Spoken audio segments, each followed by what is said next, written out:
This is a very important part of Monday Book Club, if you're new here. I do this every week. Yeah, so we're reading a book. It's Monday.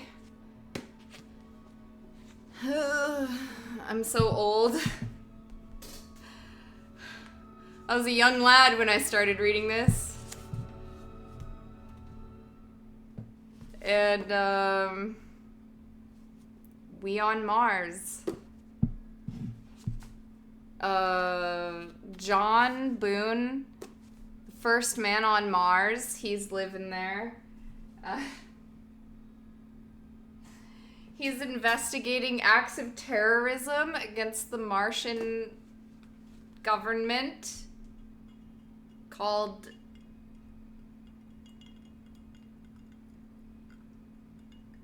the Green Party.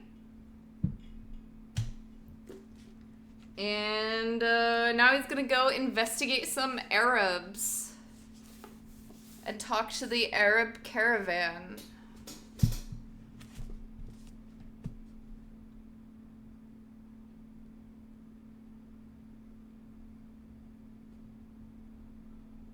The next day, he gave the operations chief a fiendishly tight security regimen to be followed for 2 months, and then drove out into the wind-eroded tracks of the Arab caravan and followed them north and east.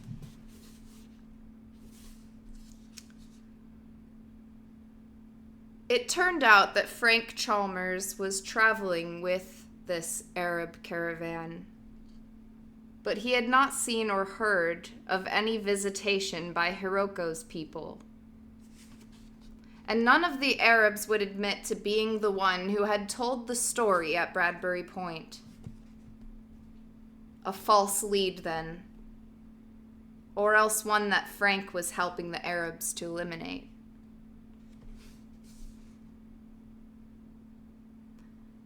And if so, how would John find that out?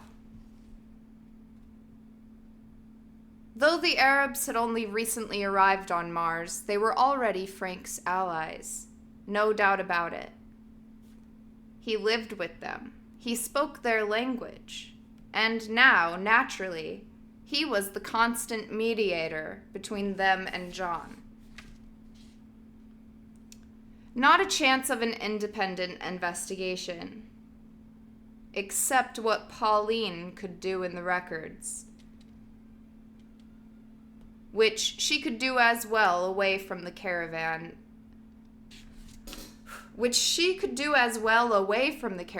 As in it. Nevertheless, John traveled with them for a while as they roamed the Great Dune Sea, doing areology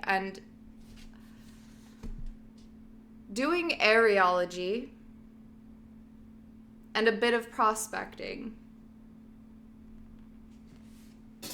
Frank was only there briefly himself, to talk to an Egyptian friend. He was too busy to stay anywhere for long. His job as U.S. Secretary made him as much of a globetrotter as John, and they crossed paths pretty frequently. Frank had managed to keep his position as the American department head.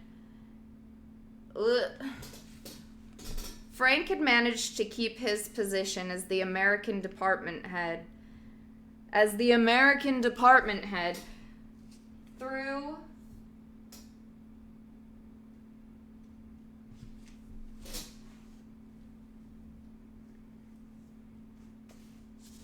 Frank had managed to keep his position as the American department head now.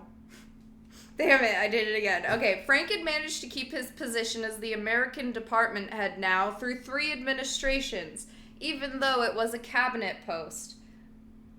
A remarkable feat, even without considering his distance from Washington. And so he was now overseeing the introduction of investment by the American-based transnationals, a responsibility that made him manic with overwork and puffed up with power. what John thought of as the business version of sex. Always moving, always gesturing with his hands as if conducting the music of his speech, which had shifted over the years to full tilt Chamber of Commerce overdrive. Got to stake a claim on the escarpment before the transnats and the Germans snap everything up. Lot of work to be done. Which was his constant refrain, often said while pointing, for illustration, at the little globe he carried with him in his lectern pocket.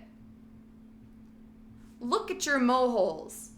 I just entered them last week. 1 near the North Pole, 3 in the 60s north and south, 4 along the equator, and 1 near the South Pole, all of them nicely placed west of volcanic rises to catch their updrafts.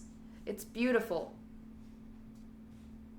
He spun the globe, and the blue dots marking the moleholes blurred for a moment into blue lines. It's good to see you finally doing something useful.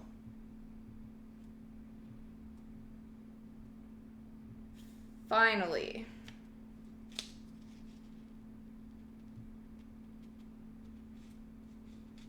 Look, here's the new habitat factory in Hellas. They're manufacturing starter units at a rate that'll enable them to handle some 3,000 emigrants per day. Per LS-90. I think that's more than a day. They're manufacturing starter units at a rate that'll enable them to handle some 3,000 emigrants per LS-90. And given the new fleet of round-trip shuttles, that's just barely enough. He saw John's expression and said quickly, all heat in the end, John, so it helps the terraforming with more than just money and labor. I mean, think about it. But do you ever wonder what's going to come of it all? John asked. A quarter of a Martian year.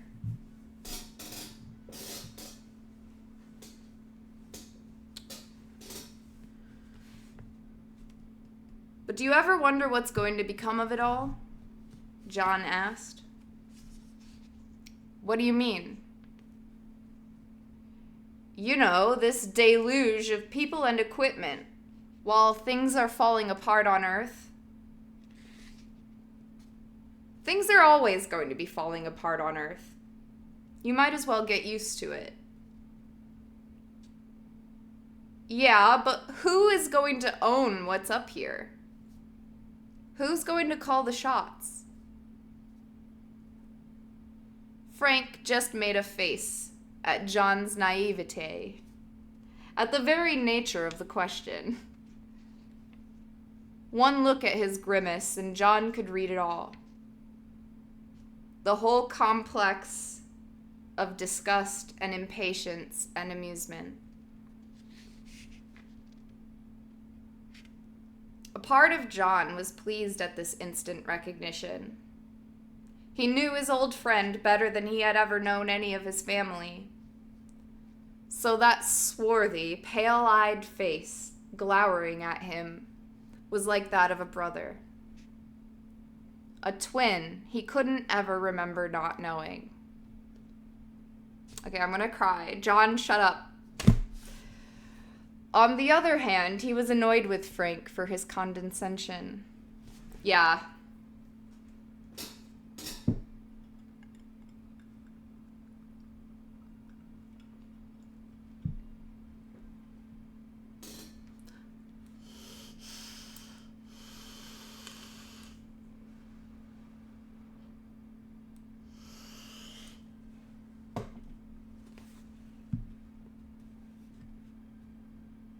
On the other hand, he was annoyed with Frank for his condescension. People are wondering about it, Frank. It's not just me, and it's not just Arcady. You can't shrug it off and act like it's a stupid question. Like there's nothing to be decided. The UN decides, Frank said brusquely. There's 10 billion of them, and 10,000 of us. That's 1,000,000 to 1.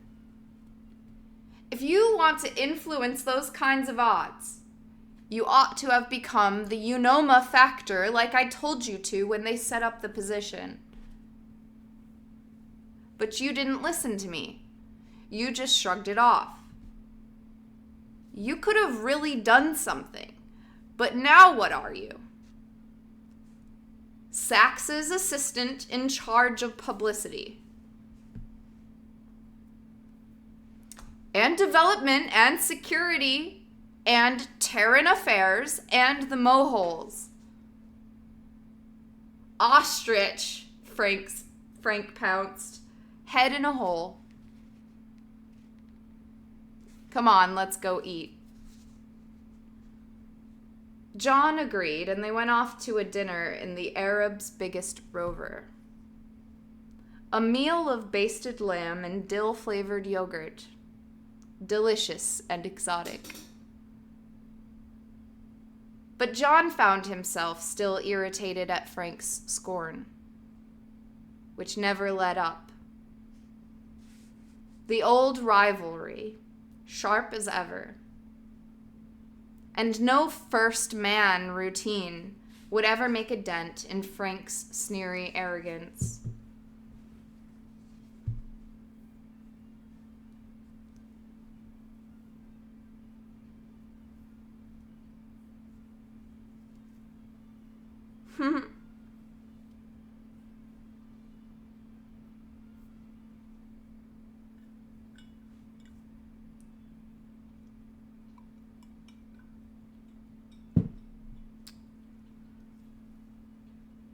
No, they had a meal. Did I read it wrong? I don't know.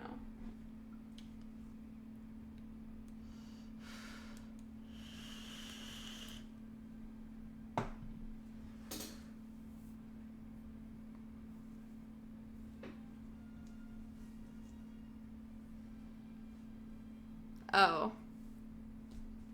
You read it right, I just think it's written funny. Yeah, try reading it out loud. The true test of competence is having someone read your writing out loud.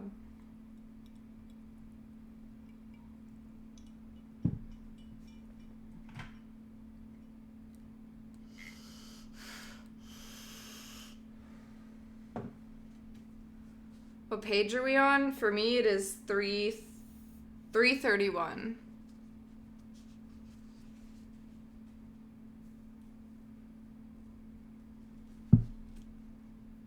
Oh God, Maya Twat Nova. Okay, sorry. I read ahead like one paragraph, or I glanced ahead. I was wondering why Maya hadn't shown up in a while, but it's gonna be explosive.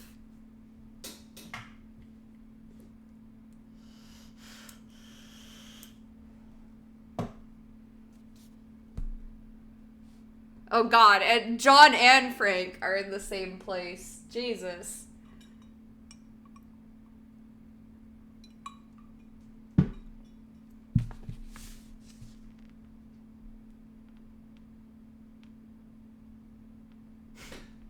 Okay, now I see what you're saying, Purple Wayne. Anyways. The old rivalry, sharp as ever. And no first man routine would ever make a dent in Frank's sneery arrogance. Thus, when Maya I said Maya Twat Nova and laughed, and did not consider that I have to read that name out loud now. Thus, when Maya Toyotavna is how I would pronounce it in my mind. Thus, when Maya Toyotavna showed up unexpectedly the next day, traveling west on her way to Acheron, John gave her a longer hug than he might have otherwise. And by the time that night's dinner was over, he had made certain she would spend the night in his Rover. A matter of particular attentiveness, a certain laugh, a certain look. The nearly accidental brushing of arms together as they stood trying sherbets, talking to the happy men of the caravan, who clearly found her fascinating. All their old code of conciliation and seduction, established throughout the years. And Frank could only watch, deadpan, talking in Arabic to his Egyptian friends. And that night, as John and Maya made love in John's Rover bed, John pulled up from her briefly and looked down at her white body and thought, "So much for political power, Frank, buddy."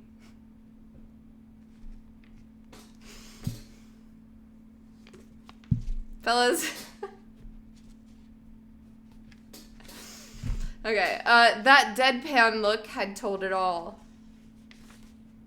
The fierce desire for Maya still there, still burning. Frank, like most of the men in the caravanserai that night, would have loved to be in John's place at that moment. Once or twice in the past, he no doubt had been. But not when John was around. No, tonight, Frank would be reminded what real power was made of. The sacred entry, thank you for gifting us up.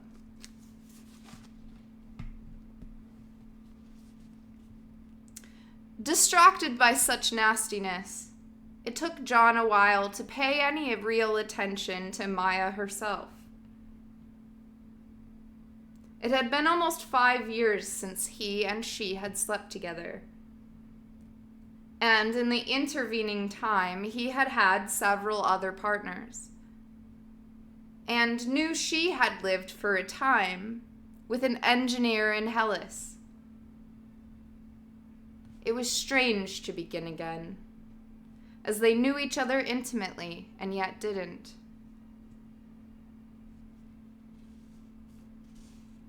Her turning face flickered under him in the dim light. Sister, then stranger. Sister, then stranger. Something happened then. Something turned in him. All that exterior business fell away. All those games. Something in her face, in the way she was all there, the way she would give her whole self to him when they made love. He didn't know anyone else who was quite like that. And thus the whole flame sparked again. And thus the old flame sparked again. Uncertainly at first, as it had not been there at all in their first lovemaking. But then, after an hour's quiet talk, they had started kissing and rolled together, and suddenly it was ablaze, and they were inside it. Lit up by Maya as usual, he had to admit it. She made him pay attention.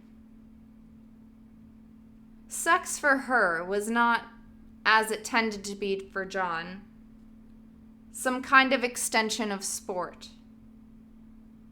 It was grand passion, a transcendent state of being.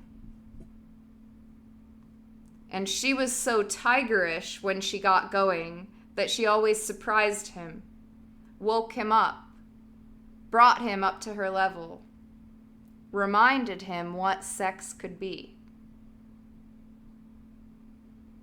And it was wonderful to be reminded again, to learn that again. Really wonderful. Omegendorf was nothing to it. How could he have forgotten? Why did he keep wandering away from her as if she weren't somehow irreplaceable? He crushed her with a hug and they twisted together, bit at each other, panted and moaned, came together as they so often had before.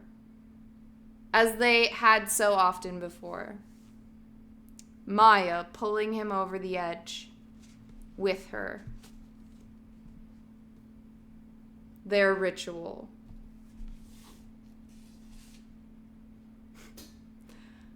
And even afterwards, just talking, he somehow felt very much more fond of her. He had started things just to irk Frank, it was true. He had been completely careless of her. But now, lying beside her, he could feel how much he had missed her presence in the previous 5 years. How bland life had seemed. How much he missed her. Exclamation. New feelings. They always surprised him. He kept assuming he was too old for them.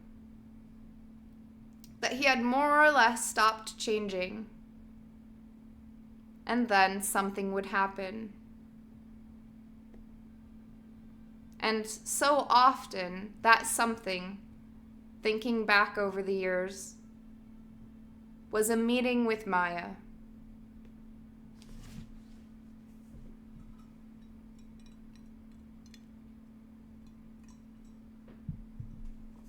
It's a real man's love. Maya doing the Xena battle cry.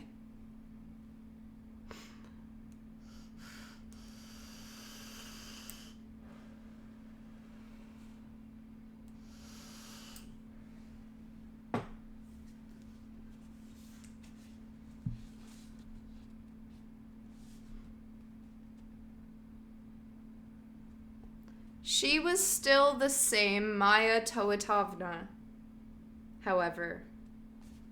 She was still the same Maya Toatovna, however. Mercurial, full of her own thoughts and plans, full of herself.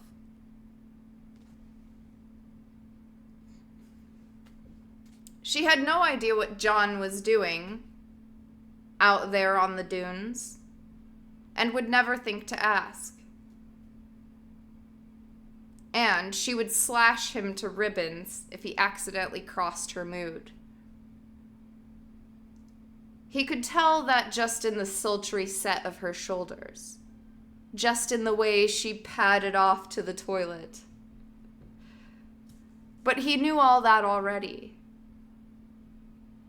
It was old news. Something from the first years at Underhill. So long ago. And the sheer familiarity of it was pleasing. Even her irritability was pleasing. Like Frank and his scorn. Well, he was getting old. And they were family. He almost laughed. He almost said something to set her off. Then thought better of it. Just knowing was enough.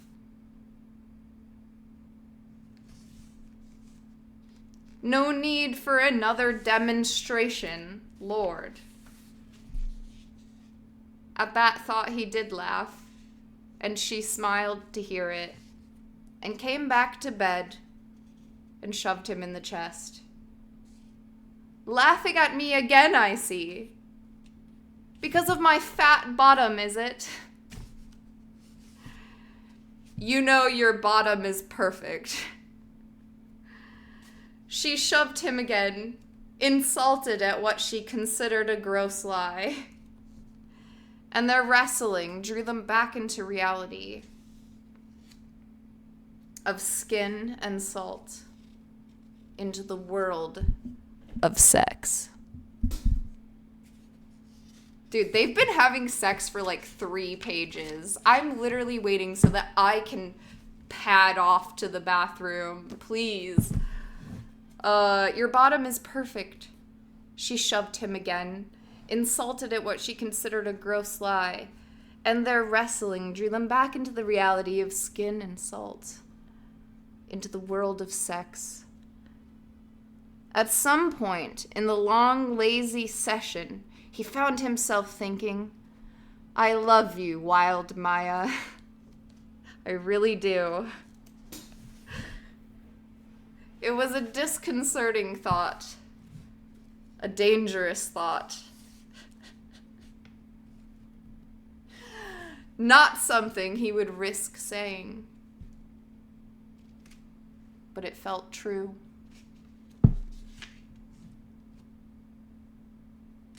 Okay, I'm gonna go pee now. Because the next line is, so a couple days later, they've literally...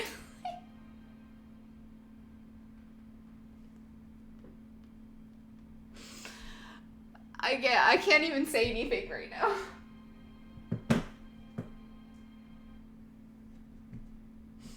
So a few days later, anyways. I'll be right back.